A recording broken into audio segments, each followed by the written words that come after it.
Chapter 4. Jenny. I never stopped loving him. I loved going with him to those downtown parties. Tons of people in every corner and nook of whatever house hosted that weekend. But I could always find him. I could always hear his voice across the crowd, even with the music blaring through the people. Our red solo cups filled with the cheapest wine, good times, good conversations. Eventually, I would always find him alone in the corner. I'd catch his eye and he'd smile. Everyone wanted to talk to me, chat me up, the curse of this natural beauty. His eyes were the only ones I would look for. I was chatting with my Charlie, Julian. I nodded as he told me every detail of his recent trip to Gatlinburg. Looking around, I couldn't find him. Samuel wasn't anywhere. I could always find him. "Julian, will you excuse me? I need some air." "Need some company?" "No, thank you." I took a step out onto the deck. There he was, sitting by the pool. I went down to the lower level, slipped off my shoes, and sat next to him, soaking my legs in the cool water. "Not enjoying the party?" He shrugged. I hated it when he did that.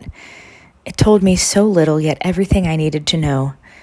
He looked over at me with those deep blue eyes that I would get lost in, so enticing. The thing about his eyes that fascinated me, they would change with his mood, or if he was wearing a green shirt. We should go away. "Samuel, you know I can't leave my brothers and sister. Just for one night. I want to take you down by the creek. That's all I need. I just want you to myself tonight. I don't have to fight all those other boys trying to get your attention." I smiled and laid my head on his shoulder. "We'll drive where we'll only find static on the radio, and the city lights are far behind us. All I need is the firefly glow. We don't need to say anything. Hold you in my arms and just slow dance." What would we dance to if there was nothing on the radio but static? He just looked at me with those eyes again. "All I need to dance to is the rhythm of your heartbeat." I shook my head. Scoffing at his cute line, he bolted up to his feet. "Come on." Reaching out his hand to me, he lifted me out of the water. "What?" "Here, I'll show you." I took his hand and he pulled me close. I could hear the little cricket choir singing backup vocals in the background of the woods by the pool. The only light shining down from the harvest moon.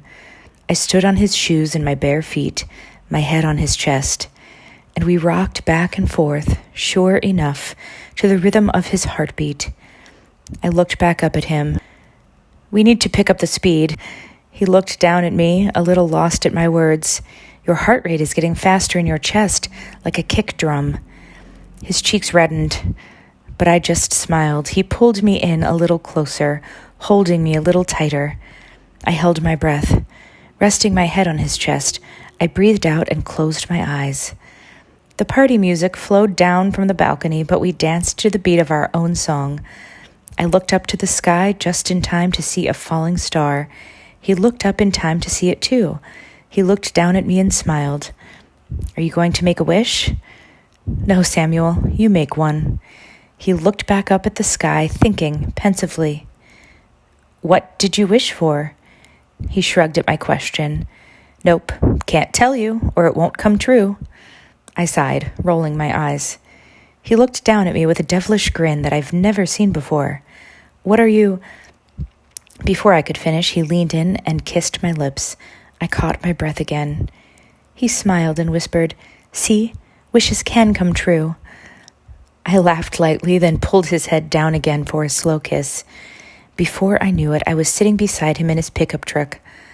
I laid my head on his shoulder as we traveled down the dark path through the woods. Sure enough, the radio could only play static. All I saw in those trees was the glow, here and there, of lights by the fireflies. He reached over to click the radio off. We sat there in silence. No words were needed. The moon above us glowing down, and I could feel his heartbeat pumping in his chest. He took us down by the creek. He got out and came around to my door. Helping me out, he took my hand and led me down to the flowing water. I I slipped my shoes off again and stepped into the cool water. I turned to see him watching me. "May I have this dance, good sir?" I thought you'd never ask. Again, I felt the beat of his heart, beating faster like a kick drum. All we needed was the creek rolling in the background. I breathed him in. I don't know how long we stayed there, saying nothing, dancing in silence. Me, standing on his shoes in my bare feet, just dancing to the rhythm of his heartbeat. My heartbeat song.